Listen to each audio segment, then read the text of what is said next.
Welcome to A 30-Minute Life. This is a program about how I live my life with chronic illness, multiple sclerosis, and chronic headaches.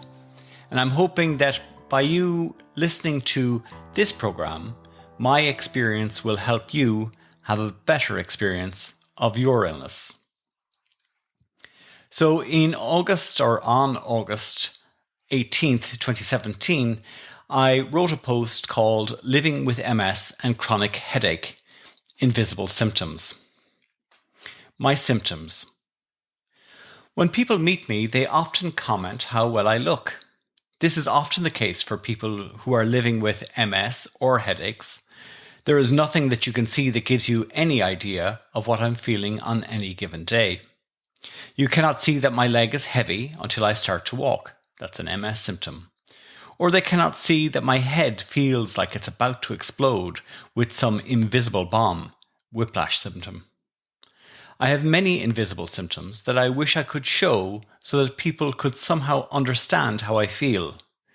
These are my symptoms of living with MS and chronic headache. Impact on my life. Concentration, which is as a result of my whiplash headache. As a result of the car crash I was in 3 years ago, I have constant headaches. Every day I start with a headache.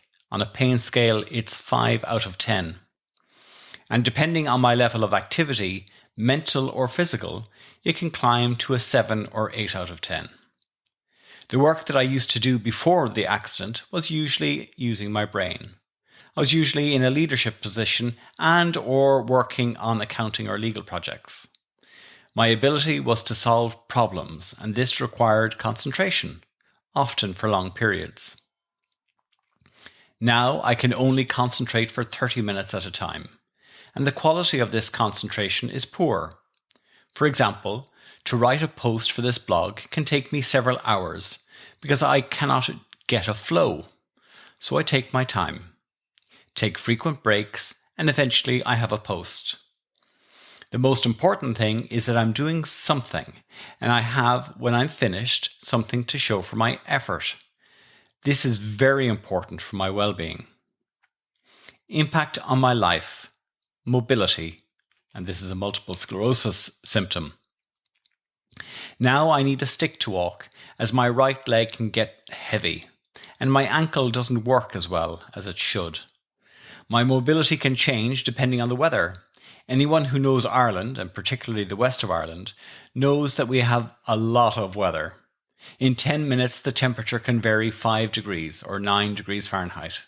It can rain or be sunny, and even on an exceptional day, snow. The biggest impact on me is the temperature. I was doing a survey at the Galway Arts Festival. It was a beautiful day, and then suddenly a thunderstorm arrived.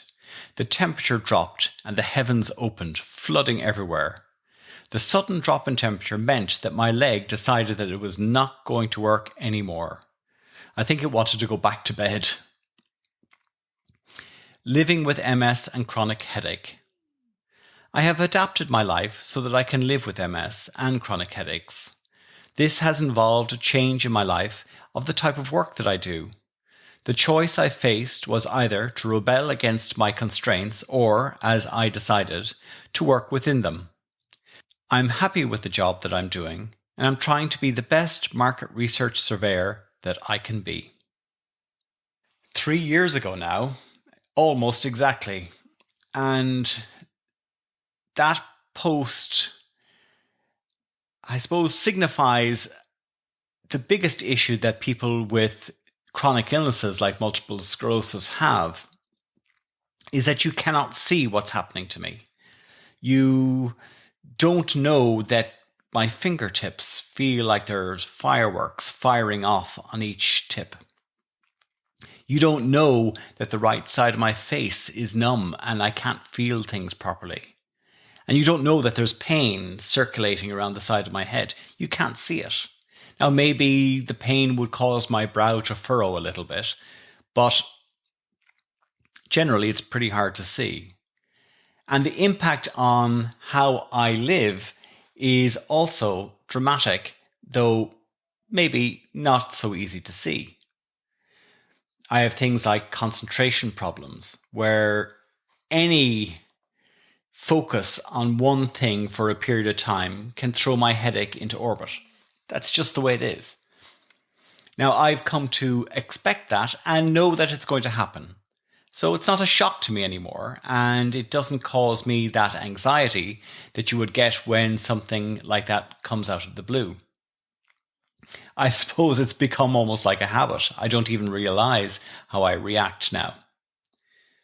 But I have had to make significant changes on how I live my life. I know when the pain gets bad, I have to withdraw. I have to find that peaceful space so that I can deal with the pain. And my walking has gotten worse over the years too. But again, I have taken steps to hopefully not allow it to be at the front of my life, but just to be one of the passengers in my life. I've tried to continue doing small projects, different things, like this program. They all give me a different focus on my day and on my week, so that I am not focused on what's happening to me, but something that is external to me, but also something that I have control of. And my illness, I have no control of that. Invisible symptoms are difficult. They're really, really hard. And it's very difficult for other people to understand what's going on inside of me. But also that's true for you. You're sitting there, you're listening to this, and you may have something, you may have a sore toe, or you may have a niggling doubt about something. Or there is some external influence on your life that is causing you trouble and making it hard for you to live. However, I've kind of compartmentalized it in my own head to the things that I have control over and those that I don't. So although these do impact my life, I don't let them become drivers of how I live my life.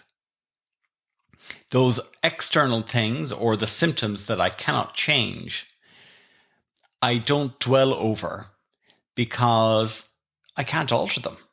And if I focus too much on things that I can't change, I become frustrated and angry. And I don't want to be angry. I don't want to be frustrated.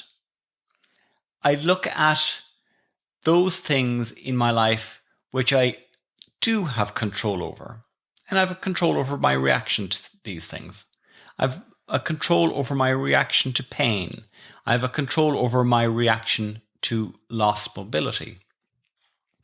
And I think that's what makes me a little bit more resilient, is that I know those bad things in my life won't make my life unbearable.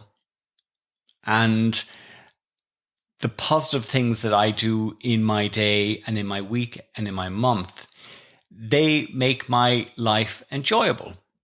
I have a focus. I have something that I can do, that I can achieve, and gives me purpose. And purpose gives you vitality. And vitality is what life is all about. So thank you very much for listening. My name is Robert Joyce, and this is a 30-minute life. And please subscribe if you can and share. And if you could leave a comment on the podcast, I'd very much appreciate it. Thank you. Goodbye.